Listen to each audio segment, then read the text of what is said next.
Bienvenidos a Charlas desde el Laboratorio, una mirada desde la psicología científica. Bienvenidos a nuestro 10º programa de Charlas desde el Laboratorio. Mi nombre es Jairo Rosso, coordinador del Laboratorio de Psicología Iván Pavlov de la Fundación Universitaria Los Libertadores, y nos encontramos el día de hoy con la practicante Ana Ortiz y nuestro invitado el Dr. Gustavo Lara, docente de la Universidad del Rosario, con quien tendremos el gusto de discutir el tema psicología espiritual, mindfulness y psicoterapia. Estás escuchando Charlas desde el Laboratorio.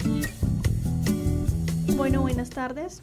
Considero importante para contextualizar un poco el tema del día de hoy, resaltar las aportaciones realizadas por John Lilly, un neurocientífico que tenía un principio expresado en la frase "mi cuerpo es mi laboratorio", por lo cual probaba en sí mismo cualquier método o experimento antes de proseguir en su investigación.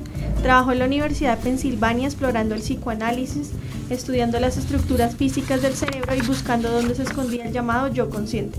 Continuó sus estudios en los Institutos Nacionales de Salud tras inventar el Babatron, un registrador de impulsos que era no invasivo y proporcionaba información útil. Fundamentalmente, los experimentos los realizó consigo mismo, incluyendo la ingestión abundante de drogas alucinógenas. El experimento más importante fue el llamado el tanque de aislamiento.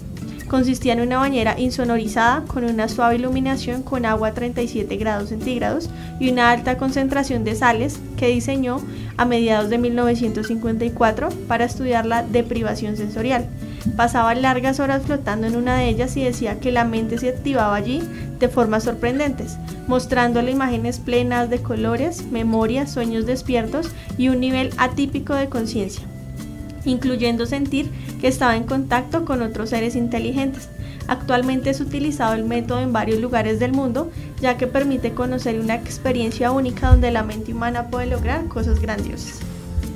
Bueno, muchísimas gracias, Ana, por tu introducción a este personaje que fue muy debatido, criticado en el siglo pasado, que es John Lilly, que nos trae aquí sobre todo la experiencia del tanque de aislamiento sensorial, que fue muy famosa por ahí a mediados del siglo XX. Gustavo, un placer que estés aquí con nosotros, gracias por aceptar nuestra invitación. Muchísimas gracias, muy complacido de estar aquí acompañándolos. Muy bien, quisiera empezar hablando un poco de esta experiencia de Lilly con el tanque de aislamiento sensorial. Lilly era un personaje, como digan, polémico, digámoslo así. En alguna parte de su carrera, aquí no lo contamos, pero alguna parte de su carrera se dedicó a trabajar con delfines para tratar de comunicarse con los delfines, que creía que eran unos seres muy inteligentes y que podían desarrollar alguna forma de comunicación o lenguaje. Le decían el doctor delfín en algún momento, incluso salió una película sobre el tema, etcétera, etcétera. Y después, cuando ya Lilly se entregó, digamos, a una serie de experimentos curiosos que eran el tanque de aislamiento sensorial, tuvo experiencias que ahorita de pronto tú nos ayudarás a entender un poco más, pero en algunos contextos serían como experiencias místicas, experiencias de alteración de conciencia, ¿no? Muy interesantes, y pues muchos de los científicos básicamente criticaron mucho su trabajo, además por exponerse él mismo a la situación, ¿no? Sin embargo, también dentro de la cultura, digamos, el impacto que tuvo dentro de la cultura es que hay una película que protagonizó William Hurt que se llama, creo que Estados Alterados, y está basado en los experimentos de Lilly. La película obviamente es ciencia ficción, pero está basado en los experimentos de Lilly. De alguna forma tuvo una influencia interesante en el siglo XX. Cuando yo pienso en este personaje introducido en un tanque de aislamiento, con agua, con una temperatura específica, sin ningún estímulo sensorial llegándole, y que tiene estas experiencias, me atrevo a pensar que es una forma extrema de meditación. Podría ser como una cosa similar a los estados meditativos que desarrollan muchas personas con diferentes técnicas en todo el mundo, ¿no? Pero pues esta es una forma que él planteaba para poder medir o poder hacerlo mismo de una forma más científica, ¿no? Sí. ¿Tú qué opinas al respecto de esa experiencia de pronto que nos estaba planteando Lilly por allá 50, 60 del siglo pasado, que hemos avanzado de pronto desde esas experiencias límite que se sometía Lilly? Bueno, yo creo que él es un buen representante de lo que en un momento dado fue como toda una generación que no solamente estaba dentro de la ciencia, aunque tal vez de pronto ese era como el terreno en donde menos se sentía, pero que estaba pujando muy fuertemente dentro del arte, dentro de la poesía, de la literatura, y que después estalla de una manera muy fuerte dentro de todo lo que fue el hipismo posterior, ¿no? Entonces él es una suerte de precursor, y creo que hizo algo que desde los cánones de la investigación pues no está bien recibido, pero que es fundamental desde las perspectivas de formación en las tradiciones espirituales, y es lo que podemos llamar en el sentido amplio aprendizaje de primera persona. O sea, que el trabajo, por ejemplo, con estados modificados de conciencia no puede ser un trabajo simplemente documental o de tercera persona, en donde me refiero y sistematizo toda una cantidad de datos objetivos, y bueno, eso tiene un inmenso valor. Pero en este caso, por ejemplo, particularmente dentro de las tradiciones sagradas, lo que se dice es: pruébalo en tu propia experiencia. Esa es una máxima, ¿no? Una máxima, por ejemplo, en el budismo, que es una de las tradiciones que influenció y sigue influenciando de manera muy importante ese diálogo como entre la psicología y las tradiciones espirituales. Una forma incluso muy categórica de decirlo, por ejemplo, en el budismo zen, es no aceptes nada que no haya sido verificado por tu propia experiencia, ¿sí? No importa quién lo haya dicho el mismo Buda o quien sea, no importa, si tú no lo verificas dentro de tu experiencia, no lo hagas. Entonces creo que en ese sentido el hombre tuvo un coraje que pues obviamente lo convirtió como en foco de muchas críticas, pues porque se estaba saliendo del mainstream, de los procedimientos usuales y aprobables y todo ese tipo de cosas, ¿no? Sí. Pero por otro lado, esa tecnología es una tecnología que, digamos, es como la reformulación de lo que las tradiciones espirituales dentro del budismo, dentro del hinduismo, dentro del cristianismo han trabajado desde hace prácticamente milenios. Y es el aislamiento sensorial, ¿sí? Claro, aquí digamos con una tecnología que pudiese, por ejemplo, filtrar sonidos, o que pudiese mantener estable un medio de temperatura, como por ejemplo lo referías, con un agua constante a 37 grados centígrados, pues digamos que esos son los avances propios de la tecnología, y es como la versión contemporánea de cosas que desde antaño se estaban haciendo, ¿no? La vida de los eremitas, por ejemplo. Dentro de la mística cristiana, los eremitas o los padres de la iglesia, por ejemplo, que están muy asociados a gente que vivía en cuevas y que dedicaban su vida a la oración y a la meditación en ambientes en donde, digamos, la estimulación era homogénea, básicamente, y se podían aislar, por ejemplo, especialmente de elementos como la luz, no tanto de los sonidos, pero creo yo que son como versiones modificadas de la tecnología, y ese es uno de los puntos interesantes, pues porque creo que estamos en un momento en donde el diálogo es entre contemporaneidad y tradiciones. Entonces no es quedarnos repitiendo lo que las tradiciones han hecho, por más grandioso que sea, sino ver qué es lo que como hombres contemporáneos y con las herramientas de ahora podemos hacer. Yo creo que Lilly en ese sentido fue un pionero, ¿no? Sí. Hay otra cosa que me parece muy interesante de él, y es también cómo fue precursor dentro de todo lo que es el uso de sustancias dentro de un ámbito pues con implicaciones académicas, dentro de un ámbito de investigación, y también nuevamente aprendizaje de primera persona, ¿no? Sí. O sea, si se va a utilizar una sustancia, el investigador, lo que en ese momento se plantea y que se sigue planteando ahora, es conoce por su experiencia propia ese tipo de experiencias, de estados de conciencia. Entonces creo que en ese sentido hay un valor invaluable en ese tipo de planteamientos, ¿no?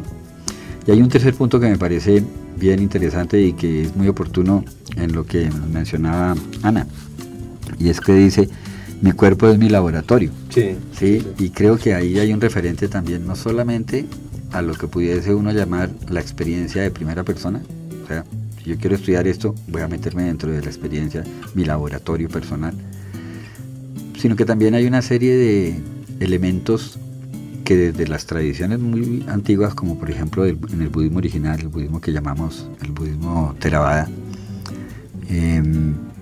se ha insistido, y es que el viaje o los procesos de transformación no se hacen alejándonos del cuerpo para sumergirnos en dimensiones mentales completamente desencarnadas, descontextualizadas. Me voy a mundos imaginarios o de fantasía. No, es todo lo contrario. Entonces, una persona que trabaja en profundidad la modificación de sus estados de conciencia comienza donde está, en el aquí y el ahora, con las sensaciones de su cuerpo. En ese sentido, mi cuerpo es mi laboratorio es una expresión, digamos, contemporánea de algo que es absolutamente esencial dentro de las tradiciones meditativas, y es aterriza en la encarnación. No te fugues a videos o fantasías mentales. Ya, qué interesante, porque siempre tenemos esa idea, ¿no? Sí. Cuando hablamos de espiritualidad hablamos de todo desencarnado, ¿no? Sí, todo menos lo terreno. Sí, exactamente. Hay que ser ultraterreno. Ultraterreno. Sí. Podríamos, Gustavo, hablar de que la ciencia puede investigar la espiritualidad, puede afrontarse la espiritualidad desde un punto de vista científico. ¿Tú qué crees? Yo creo que sí, definitivamente sí, y creo que es una tarea muy importante, muy necesaria. Digamos, desde el punto de vista de las metodologías de conocimiento, no hablemos únicamente de lo que se llame la ciencia empírico-analítica, por ejemplo, sino de las metodologías de conocimiento. Es importante en este campo diferenciar entre lo que son las experiencias de tercera persona, las de segunda persona y las de primera persona. Ya había mencionado las dos anteriores, las de tercera y la de primera persona. La ciencia, en el sentido, digamos, más académico y en el predominante, es fundamentalmente una investigación de tercera persona en el marco de una objetividad, bueno, con todas las arandelas filosóficas que se puedan sacar a eso que llamamos la objetividad. Pero existen tradiciones de conocimiento y hay personajes, por ejemplo, incluso dentro de gran implicación dentro de las tradiciones cognitivas en la psicología, como Varela, Antonio Varela, que desarrolla conceptos como los de la neurofenomenología. Y básicamente lo que él está diciendo es: necesitamos disciplinas de primera persona, necesitamos enfoques científicos de primera persona. Entonces, tradicionalmente, digamos que la investigación en el sentido existencial, en el sentido de la experiencia humana, ha sido fundamentalmente: ¿quieres conocerlo?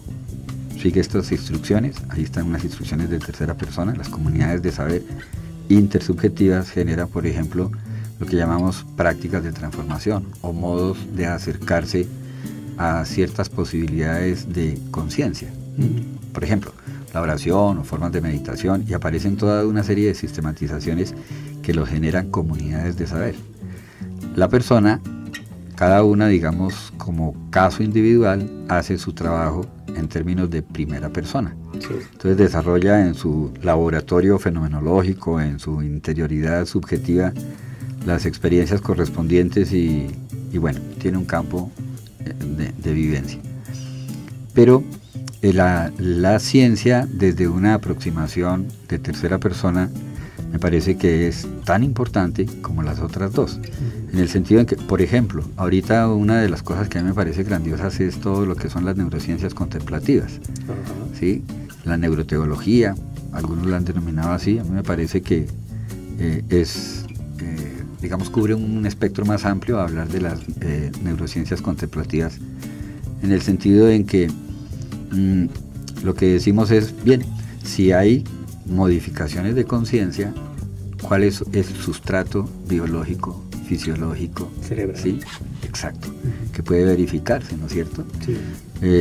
Ya sea cerebral, endocrino, en cuanto a otra serie de variables que tienen que ver, por ejemplo, también con el sistema muscular, etcétera, ¿no?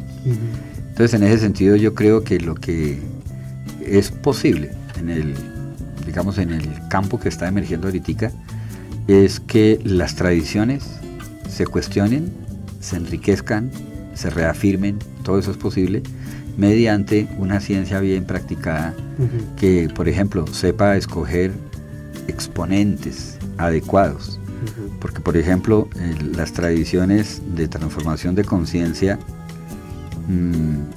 han generado comunidades de practicantes que se sumergen 30, 40, 50 años a explorarse en esas modificaciones de conciencia. ¿Qué sucede cuando la ciencia aborda personas con la insuficiente experiencia o cuando las aborda con la experiencia adecuada, ¿no? Entonces me parece que ahí hay una serie de aspectos metodológicos que son de cuidado, pero indudablemente las promesas, digamos, de una nueva comprensión de las posibilidades humanas, creo que son tremendas en este momento.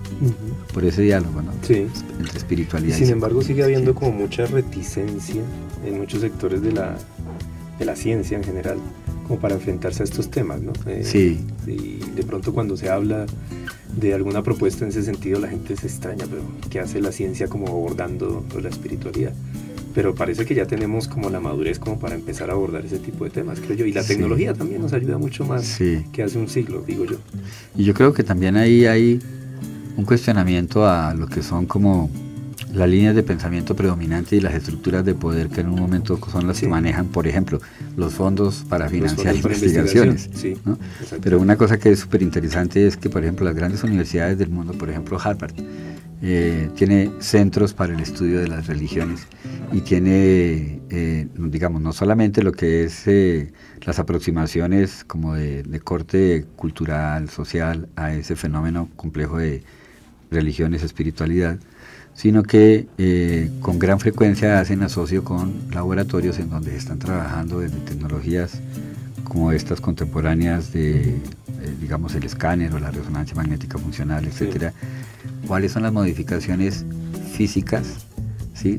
Básicamente las modificaciones a nivel del sistema nervioso central, especialmente cerebro, que se producen en practicantes que se someten a esos estudios de laboratorio, ¿no? Entonces, por eso me parece que una cosa, digamos, súper interesante es la forma como se están abriendo posibilidades en la medida en que unos sectores del conocimiento humano bajan sus defensas frente a otros sectores del conocimiento humano, ¿no?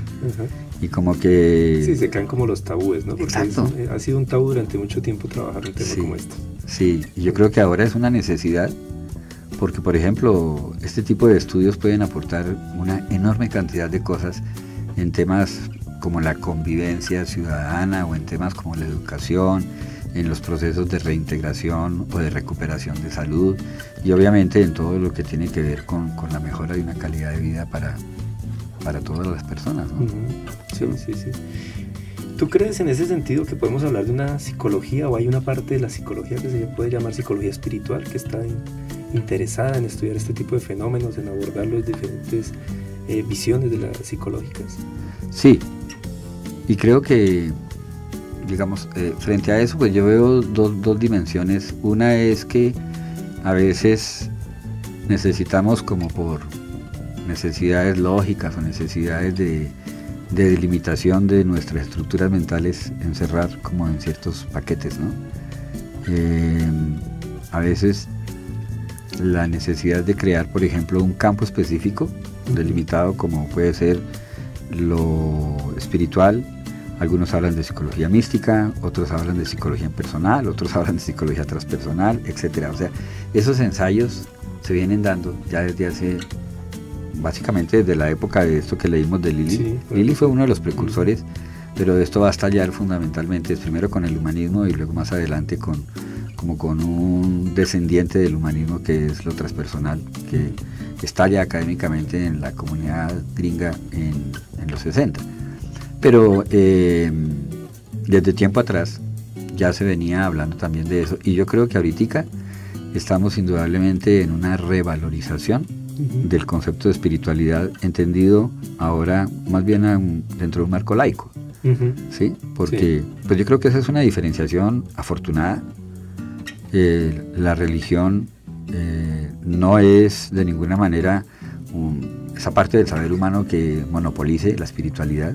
¿Sí? Las personas pueden ser espirituales sin tener que meterse dentro de ámbitos religiosos. Sí. Exacto. Y en ese sentido se hace un servicio al conocimiento científico, ¿no es cierto? Y yo creo que para la psicología es muy importante entender eso.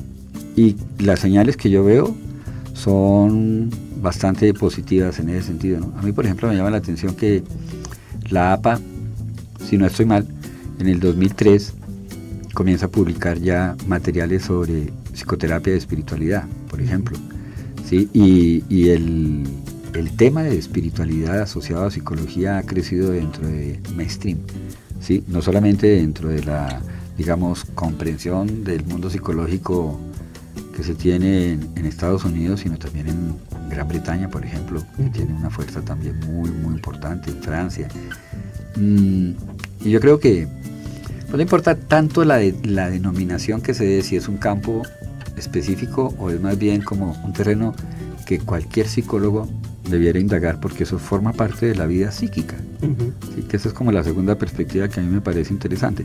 Está bien diferenciar una psicología, comillas, de la espiritualidad, pero a veces esa división en compartimentos puede hacernos perder de vista como lo que es común al campo del estudio de la psique, en líneas generales, sin entrar en definiciones, ¿no?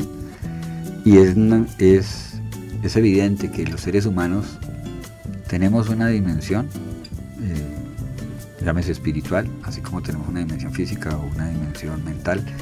Y bueno, es asunto de cuestiones de definiciones y de marcos teóricos que se utilizan para eso, ¿no? Pero, por ejemplo, los estados modificados de conciencia han sido una búsqueda de prácticamente todos los pueblos en todos los momentos culturales. Sí. ¿Sí? Así sea a través del alcohol, sí. Sí, la cerveza, son estados modificados de conciencia, ¿no? Sí. Entonces me parece que... peyote. Claro, y eso sin hablar de las sustancias mayores, que está bien que los traigas a colación, ¿no? Sí, muchas tradiciones indígenas pues trabajan con diferentes sustancias y son sustancias que les dan como el puente para llegar a unas dimensiones diferentes. Exacto. Y culturalmente además tiene toda una connotación seria, digámoslo así, dentro de su cultura, ¿no? Es de pronto sagrada, sagrada, exactamente. No solo seria, sino sagrada y respetada, pues si hay una persona, un chamán, una persona especial que está formada para poder consumir esa sustancia y poder tener una comunicación con esas otras dimensiones. Pero de pronto cuando tú dices aquí lo del alcohol, nosotros hemos, en Occidente hemos convertido esto como, no sé, creo que supongo que hay muchas en alguna época, en los 90, había muchas tomas de yagé, de garaje que llamaban, ¿no? Se volvió moda, pues que hay chamanes urbanos. Estos chamanes urbanos que como que comercializaban un conocimiento espiritual y cultural muy importante y se volvía simplemente el que lo pague en un garaje, pues tiene su experiencia mística, se supone, y pues eso tiene un montón de connotaciones un poco salidas de contexto, ¿no? Pero yo sí creo que a veces es importante que miremos nuestras culturas de tradición y toda esa importancia que le daban a esa dimensión espiritual, que nosotros pues la hemos vuelto como ocio de pronto, como solo hay una experiencia para divertirme y mirar qué me pasa. Pero ellos tienen una connotación muy, muy importante de evolución espiritual y de conocimiento, y autoconocimiento, ¿no? Sí, indudablemente. Creo que en ese sentido hay un cambio que se viene operando en ciertos sectores de la población, por ejemplo, para hablar de nuestro entorno, ¿no?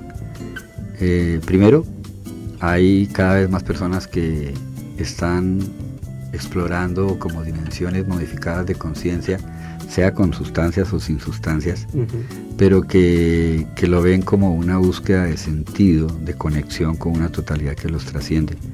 Y en ese sentido, pues, cabe hablar de espiritualidad.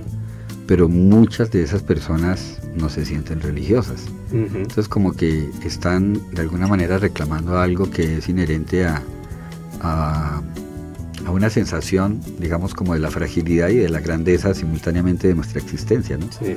Y es que tenemos posibilidades de construir mundos de significado mucho más profundos que simplemente adaptarnos, comer y dormir y cumplir con la receta cultural de la normatividad, ¿no? Y en ese sentido creo que las dimensiones espirituales pues intentan resolver o intentan darle oportunidades, opciones a la persona que busca, que típicamente pueden ser como mundos de significado y de prácticas que lo llevan más allá de la adaptación normativa, ¿sí? Obviamente dentro de la adaptación normativa creo yo que está la religión mágico-mítica, ¿no? O sea, como un tipo de religiosidad que muchas veces las personas utilizan como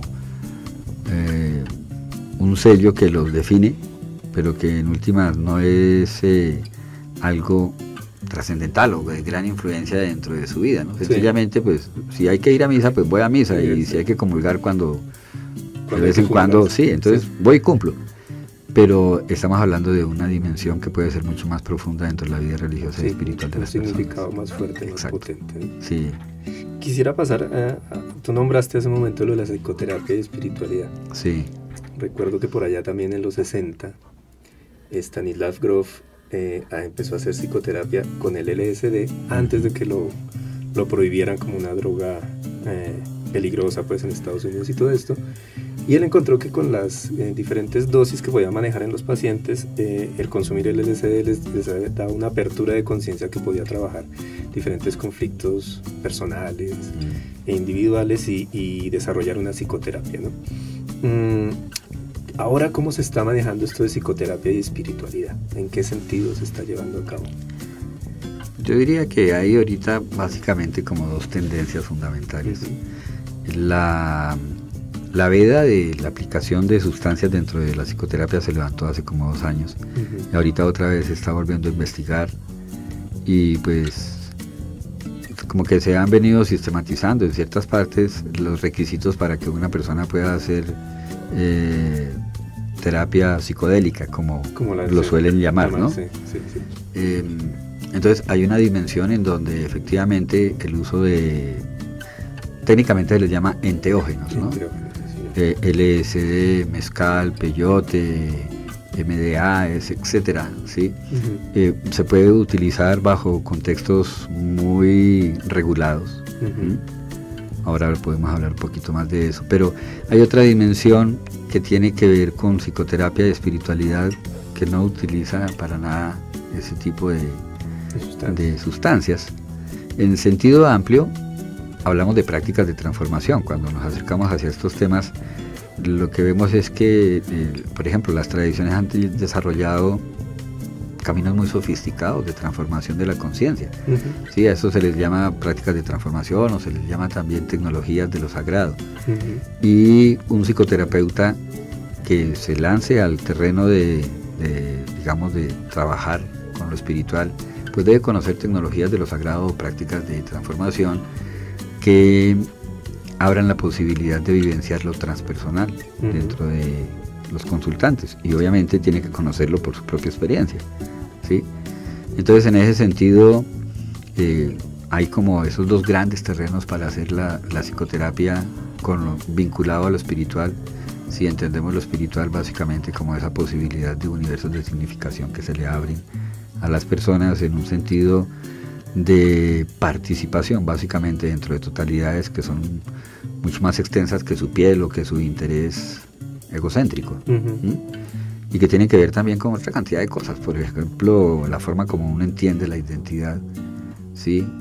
La identidad personal es como el estándar. O sea, yo me defino, por ejemplo, por mi nombre o por mi profesión, o porque tengo hijos o carezco de aquello, lo que sea, ¿sí?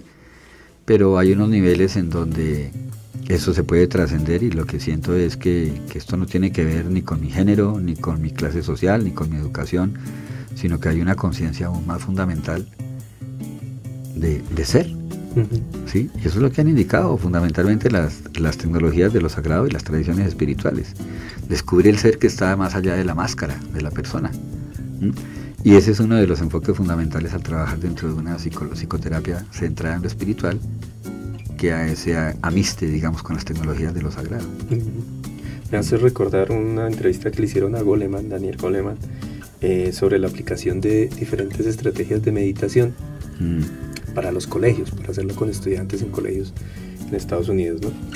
Y cómo esas técnicas de meditación de los estudiantes, cortos minutos en determinadas horas de la clase o de los periodos de clase, habían ayudado a disminuir los conflictos entre los estudiantes, ¿no? O sea, digamos que habían desarrollado otras estrategias para solucionar los conflictos que no tenían que ver con la violencia a partir de aplicar ese tipo de cosas.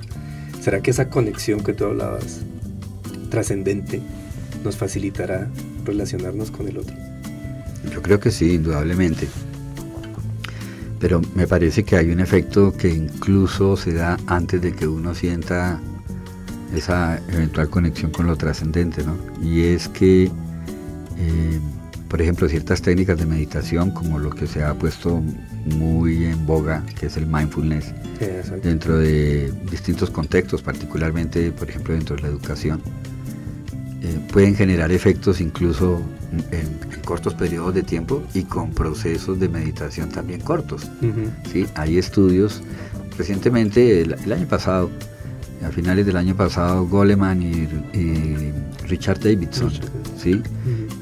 Publicaron un libro sobre el estudio de la meditación y sus hallazgos y este tipo de cosas, y ellos señalan que indudablemente hay efectos, pero que una parte del refinamiento investigativo a futuro tiene que ser un poco en la dirección de lo que hablábamos antes, como con aprender a mirar en distintos tipos de personas cuáles son los efectos, qué tipos de meditación se están utilizando y qué tanto dura. Porque esa es una de las cosas que señalan en relación con, por ejemplo, los programas de intervención de 8 semanas, como puede ser un programa básico de reducción del estrés basado en mindfulness o en presencia plena, ¿no? Y hay resultados positivos dentro de la investigación actual, pero cuando se hace seguimiento, pues se ve que eso es un efecto que, si se quiere mantener, tiene que mantenerse en la práctica, ¿no? Pero creo que pequeñas dosis que surten efectos evidentes, así no sean efectos perdurables, nos está diciendo cosas muy importantes acerca del efecto, ¿no? Está dando una pista muy importante. Sí. Expliquémosle a nuestros oyentes qué es el mindfulness. Sí, fundamentalmente es como la apropiación que ha hecho Occidente de una técnica básica que se llama Smriti, dentro de las tradiciones budistas. ¿Sí? Y se define como la práctica de lo que es una atención sostenida, vigilante, que son como, digamos, dos tipos de atención ligeramente distintos, en donde se bajan los juicios cognitivos, los juicios de desaprobación, los juicios de cálculo cognitivo y ese tipo de cosas. Entonces, en líneas generales, digamos, el mindfulness es una práctica del estar en el presente, en una actitud de plena aceptación y sin juicios mentales, en el sentido de, digamos, de la elaboración de bondad, maldad o de utilidad, inutilidad, sino abierto a la experiencia tal cual es. ¿Y cómo se llega a ese estado? Supongamos, alguien quiere en terapia llegar, digamos, a generar ese estado. ¿Cómo, hay algunas técnicas específicas para lograr eso? Hay una cuestión fundamental, y es que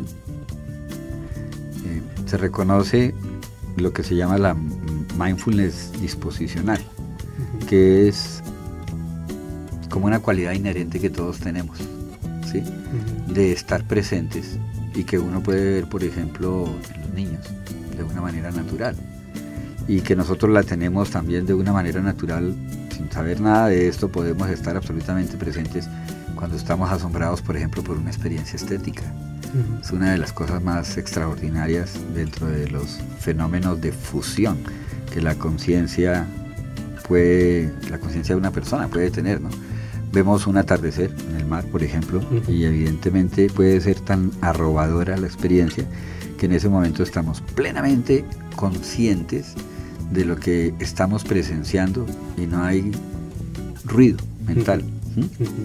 Entonces esa dimensión de la mindfulness o de la presencia plena inherente, o la mindfulness disposicional, es como la base que nos permite decir que esa es una cualidad que todos tenemos y que se puede entrenar a partir de programas sistemáticos. Por ejemplo, mencioné lo de los programas de reducción del estrés basados en la práctica de la presencia plena, que básicamente comenzaron a desarrollarse a partir del trabajo de Jon Kabat-Zinn, que es como una figura pionera en Occidente dentro de este tipo de prácticas.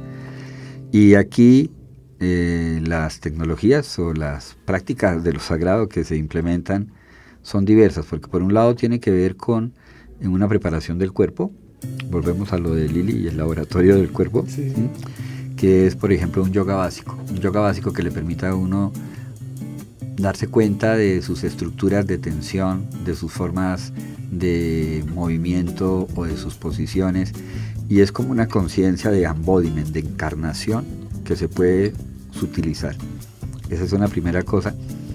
La otra es que se hace un trabajo de escaneo de las sensaciones corporales, y eso se puede tecnificar y puede ser, digamos, hecho como en muy distintos tiempos. El escaneo es una de las técnicas básicas para fomentar la presencia plena. La meditación sentado, que básicamente en estos programas y desde las mismas tradiciones budistas, el Smriti, por ejemplo, que mencionaba hace algunos momentos, tiene que ver fundamentalmente con un acto de reflexividad que hacemos sobre las sensaciones corporales. Y entonces lo que voy a mirar cuando hago ese tipo de prácticas es cómo estoy sintiendo parte por parte en el cuerpo sensaciones de calor, de picor, de liviandad, de pesadez, cualquier tipo de sensaciones, de térmica, etcétera, de espacio, contracción, expansión, lo que sea. Ese tipo de prácticas son, por ejemplo, el fundamento de la meditación budista, ¿sí? La que, digamos, ahora llamamos vipassana. Pero hay también otras formas de trabajo, como por ejemplo el meditar caminando. Entonces ya no estoy centrado en la quietud, sino estoy centrado en los ritmos del movimiento y en el diálogo de la respiración con el movimiento, ¿sí? La respiración es otra de las técnicas que más se utiliza dentro de distintos momentos del entrenamiento meditativo y dentro de distintos tipos de meditación, ¿no? Entonces realmente hay como unas bases, como señalo, por ejemplo, en el sentido de escanear las sensaciones, o mirar la respiración, el movimiento, etc. Esas son las bases, pero en la medida que se va progresando, entonces también se va desarrollando lo que llamamos la posición del testigo, presencia plena, que puede no solamente aprender a percibir sin intervenir sobre las sensaciones que uno está sintiendo, sino también sobre las emociones, sobre los contenidos de la mente y sobre el estado de conciencia, ¿sí? Es decir, que eso tiene como un nivel de graduación en donde se va sofisticando cada vez más el campo de observación. Y la aplicación estrella, digámoslo así, de mindfulness es la reducción del estrés, ¿o hay otro tipo de...? Esa es una pregunta muy interesante, Jairo, porque, digamos, a mí lo primero que se me viene a la cabeza es desde qué perspectiva puedo yo priorizar unas cosas sobre otras, ¿no? La verdad es que, por ejemplo, mi contacto con este tipo de trabajos fue muy anterior a que yo optara por una vida profesional en la psicología, por ejemplo. Sí. Entonces, de hecho, las prácticas meditativas que dan lugar a todo este movimiento actual son fundamentalmente prácticas de la premodernidad de hace 2500 años y más hacia atrás, y que tenían lo que llamamos fundamentalmente un objetivo soteriológico, un objetivo de liberación, de despertar espiritual. Entonces, ¿qué es lo más importante si uno habla de espiritualidad desde una perspectiva, digamos, de liberación, ¿no? Es entender quién soy yo, más allá de mi particularidad, es entender la realidad, el ser y la realidad. Digamos que ahí nos vamos a unas dimensiones filosóficas y psicológicas que no son las que se están privilegiando dentro de las aplicaciones localizadas, por ejemplo, de mindfulness para la reducción del estrés. Sí. Ahora, no todo el mundo va a tener un interés soteriológico o de despertar espiritual. Y yo creo que esa es una de las cosas que más molesta a los que son fieles seguidores de las tradiciones, pero que por otro lado creo yo que es una de las enormes ventajas que se han desarrollado cuando sentimos que hay técnicas extraordinarias que no necesariamente sirven para el último fin, sino que tienen una cantidad de beneficios en el recorrido.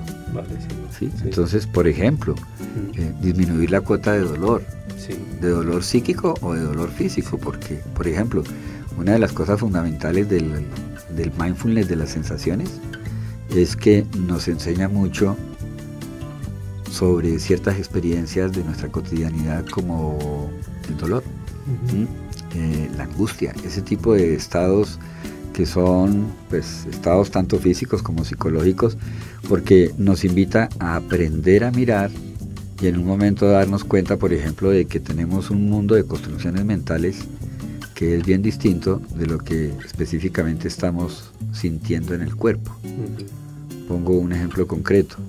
En las sesiones de meditación, una de las cosas por las cuales uno debe pasar, ¿sí? Si hace un programa, digamos, de formación más intenso, es aprender a conservar la quietud durante tiempos muy prolongados. Sí. Y el cuerpo literalmente da alaridos, ¿sí? Duelen las rodillas, mejor dicho, uno siente que tiene 800 huesos y nunca sabía que tenía. Pues le duele todo lo que no tiene, pues, sí. Lo que tiene y lo que no tiene. Pero la práctica consiste en buena medida es en aprender a darse cuenta de lo que está sucediendo, no lo que debería ser ni de lo que a mí me gustaría, sino cuál es la realidad tal cual es.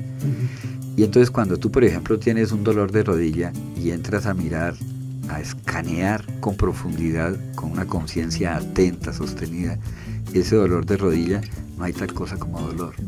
Hay un mundo de sensaciones que son opresiones, contracciones, expansiones, sensaciones ligadas a veces a componentes visuales de campos oscuros o colores brillantes, etcétera, como mundos de sinestesia, cosas por el estilo. Sí. Pero no hay una cosa básica que se sienta específicamente como dolor. Dolor es más una construcción mental que reúne una cantidad de sensaciones distintas.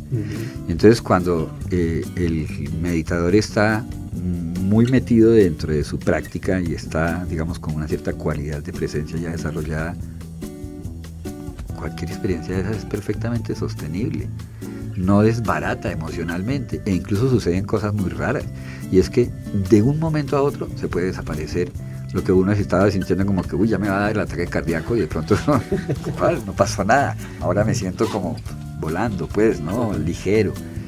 Entonces ahí hay una cantidad de cosas que a mí me parece que en el uso convencional pues pueden reportar enormes beneficios para las personas que lo que tienen es fundamentalmente un interés utilitario.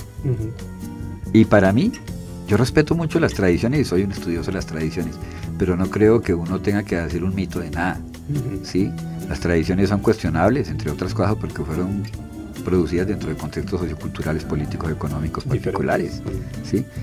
Y como, digamos, seres de la contemporaneidad tenemos otra serie de posibilidades. Entonces me parece que sacar esto de los contextos sagrados, no despotricando o descalificando los contextos sagrados, sino por el contrario, más bien creando nuevas posibilidades, en vez de atacar las anteriores, es crear nuevos campos de acción.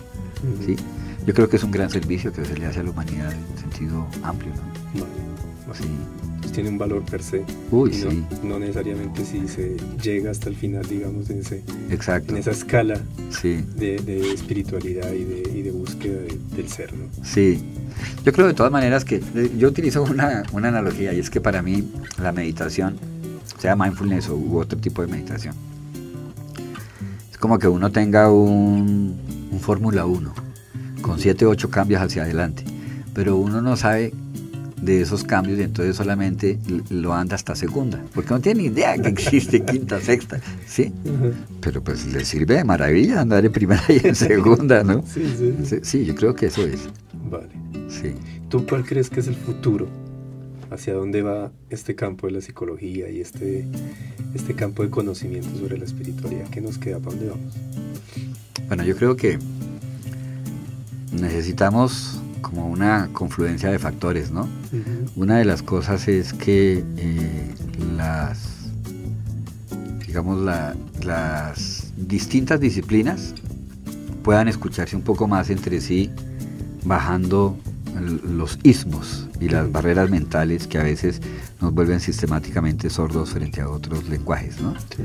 Y creo que en ese sentido ha habido señales muy interesantes. Paradójicamente me parece que una de las cuestiones más interesantes de ciencia muy positiva, como las neurociencias, le está dando un empujón tremendo a este tipo de cosas que antes se veían como tan desencarnadas y de pronto antiintelectuales o y anticientíficas. Anticientíficas, eso corresponde a un poco de soñadores, idealistas y cosas por el estilo. Sí. Y creo que eso está cambiando de una manera muy importante, ¿sí? Pero pienso también que hay una serie de diálogos que tienen que ver con el lobby y con los procesos de fondos económicos, de salud pública, ¿sí? O sea, con la intención de los que hacen las políticas de investigación dentro de los pueblos, en líneas generales, Sí. y también con lo que son las plataformas, digamos, de manejo económico para los procesos de investigación, de educación. Creo que eso se está dando de alguna manera. Por ejemplo, la Universidad del Rosario, de la cual yo soy un profesor, creó un centro de mindfulness, ¿sí? Y si bien en principio como que se le vio como una cosa súper importante para incentivar, por ejemplo, proyectos educativos dentro de la comunidad y servicio a otros tipos de agentes externos, el proyecto pereció porque no rendía económicamente. Entonces, creo que esas cosas como de una voluntad parcial, pues todavía tienen un terreno muy grande que desarrollarse, ¿no? Sí. Y traigo a colación este ejemplo, pues porque es, digamos, un ejemplo de mi casa, por Sí, así sí, decirlo, ¿no? Sí. Pero creo que en escenarios mayores se reproduce ese mismo tipo de dinámicas, ¿no? Si la neurociencia que está ahorita generando, digamos, como políticas, valores, campos de interés cada vez más fuertes, se desarrolla de una manera bien sistemática con relación a todo este tipo de prácticas contemplativas, eso va calando como lo está haciendo, porque yo lo vengo estudiando desde hace bastante tiempo y lo voy viendo cada vez más, va calando a niveles organizacionales, a niveles de prevención, tratamiento, promoción de salud, a niveles de lo que es en general el estudio del bienestar o la felicidad. Entonces yo creo que el campo está un poquito como el agua que ebulle, ¿no? Que hierve. Sí. Está cada vez más sonando más, pero como a veces dicen de la psicología la Gestalt, que la mató el éxito, ¿sí? La clásica, ¿no? Yo creo que es un tiempo para tener mucho cuidado porque entonces aparecen los facilismos y pues se convierten en bienes de consumo, ¿no? Sí, un comercio. Exacto, sí. Entonces pienso que esas son tareas importantes. Hay investigación muy seria, se está produciendo cada vez más investigación. La proporción de papers y de centros de investigación que se están produciendo viene creciendo así con una pendiente positiva desde hace ya rato, desde básicamente del año 2000 para acá. Y por ejemplo, hace muy poco tiempo, realmente a principios de esta semana, tuve la fortuna de encontrarme de sopetón una serie de publicaciones de Springer sobre mindfulness en procesos educativos y en procesos organizacionales. Ya son compilaciones y pues libros del año pasado, y me los compré y estoy ahí en la revisión y lo que veo es que hay realmente mucha gente trabajando ahí en eso, pero todavía no es muy mainstream en el sentido de que, por ejemplo, yo no sé, pues soy ignorante, si existe algún programa de psicología, por ejemplo, que busque que sus estudiantes entiendan, así como entienden procesos cognitivos básicos, que entiendan procesos de estados modificados de conciencia, o que en psicoterapia tengan una formación específica de competencias, así como hay competencias culturales, por ejemplo, para la formación de psicoterapeuta, tienen competencias para el trabajo espiritual. Yo creo que todavía estamos un poquito lejos de eso. Sí, entonces son horizontes interesantes de desarrollo. Una última pregunta, si quisiéramos, como te digo yo, como guiar a nuestros oyentes con algún tipo de material donde o una página web o algo donde puedan encontrar información que tú consideres muy relevante y buena sobre el tema, ¿qué les podríamos sugerir? ¿Tú crees que hay algo? Uy, sí, hay muchas cosas buenas. Por ejemplo, hay un journal que se llama Mindfulness. Y es un journal que entre otras tiene muy buenas calificaciones, muy buen índice de impacto, y publica, comenzó hace relativamente poco, no estoy muy exacto, pero creo que debe tener por ahí unos 7, 8 años, y está muy posicionado. Hay una página, pero no sé exactamente el nombre, me parece que es como mira.org, en donde se presentan los informes de publicaciones indexadas de investigaciones sobre el tema de mindfulness.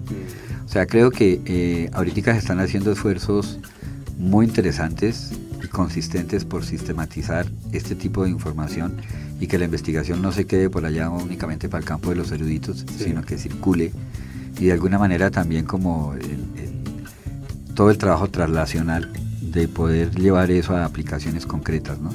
En ese sentido también lo que te mencionaba, hay páginas, por ejemplo, que están a veces desde la psicología positiva, otras veces desde las neurociencias, trabajando sobre mindfulness, por ejemplo, en las tareas de crianza, mindfulness en las actividades básicas cotidianas, mindfulness en las organizaciones. A veces no lo presentan como mindfulness, sino, por ejemplo, organizaciones espirituales, liderazgo espiritual, pero típicamente entre sus tecnologías de transformación implementan prácticas meditativas. Entonces yo creo que pues yendo a las universidades mayores, por ejemplo, a la página de la Universidad de Massachusetts, donde está el centro de Jon Kabat-Zinn, y derivando también pues por los enlaces que tienen esas páginas, podrían nuestros lectores interesados encontrar evidencia de primera mano y de muy alta calidad. Muy bien, muchísimas gracias. Iron, con mucho gusto. Gustavo, te agradezco muchísimo este espacio que nos has dado, esta luz. Para muchos de nosotros que no tenemos mucho conocimiento sobre el tema, es muy interesante poder saber esto y poder saber que está avanzando, que está bulliendo, como dices tú, el tema, y que va a crecer más, ¿no? Entonces te agradezco mucho el tiempo que nos has dedicado. Espero que más adelante también nos puedas volver a acompañar. Bueno, con el mayor gusto. En otro tipo de actividades y también aquí en nuestro programa de radio. Gracias, Jairo. Muchas gracias. A nuestros oyentes los invitamos a que sigan escuchándonos en la página web del Laboratorio de Psicología Iván Pablo. Allí tenemos todos nuestros programas colgados y ya les iremos comentando para nuestro próximo semestre los nuevos programas y los nuevos invitados que tendremos en Charlas desde el Laboratorio. Muchísimas gracias. Esto fue Charlas desde el Laboratorio, una mirada desde la psicología científica.